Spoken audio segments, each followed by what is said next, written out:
is on sustainable energy. In this video, I'll discuss the most common sources of sustainable energy, beginning with the most popular, that's photovoltaic. According to the Science and Tech website Ars Technica, there are about 8 billion square meters of suitable roofs for solar in the U.S.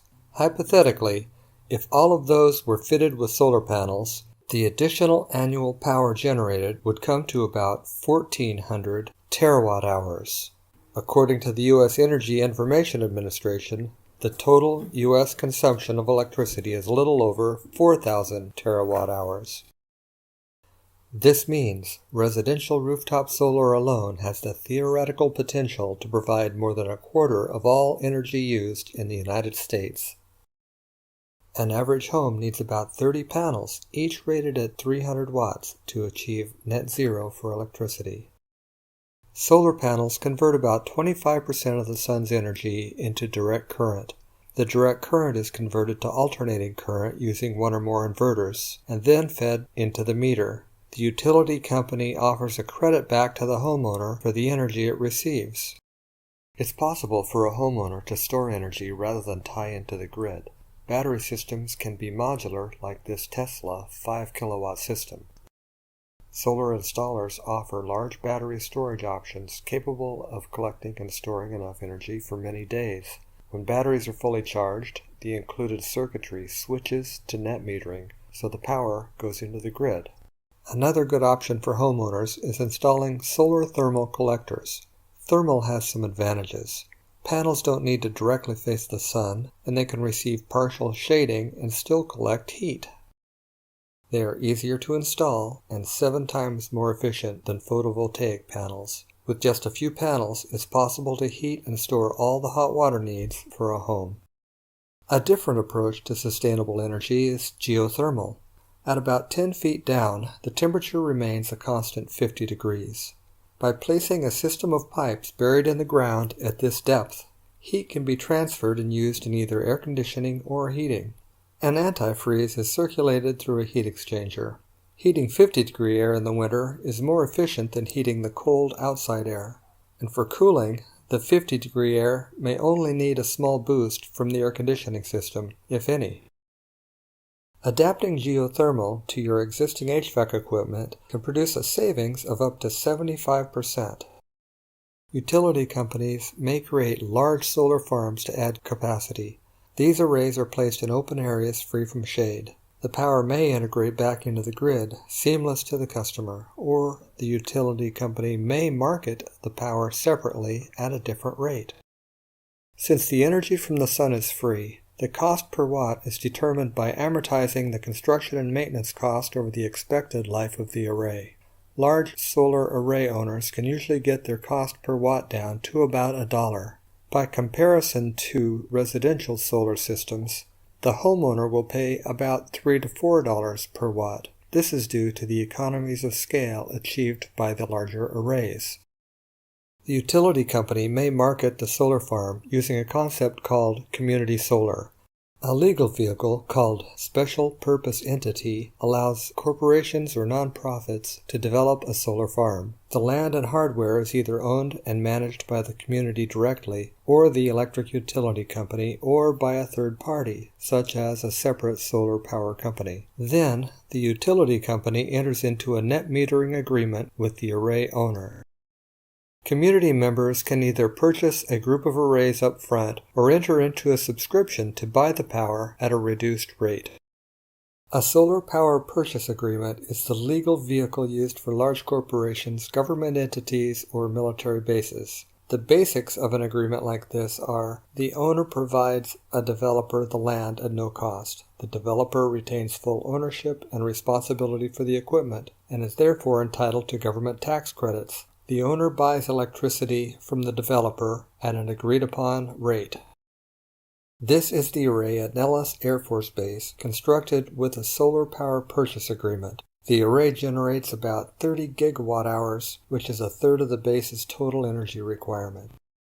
The power is sold at 2.2 cents a kilowatt-hour, compared to Nevada Power's rate of 9 cents per kilowatt-hour, saving the base $1 million a year.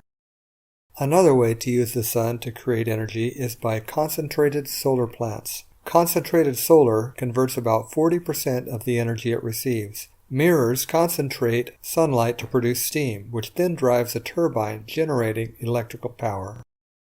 The linear Fresnel is a series of lengthwise mirrors, each angled to converge light on a point. The parabolic trough also reflects light to a point, but does so with a mirror glazing on the inside of a long parabolic trough. The power tower uses thousands of ground-mounted mirrors which adjust their tracking as the sun moves across the sky. The mirrors reflect light to a receiver mounted on an elevated tower. The solar dish is a mirrored parabolic dish, like a satellite antenna. It concentrates light on a receiver. Just as there are solar farms, there are also wind farms. Wind energy is the next step up in efficiency.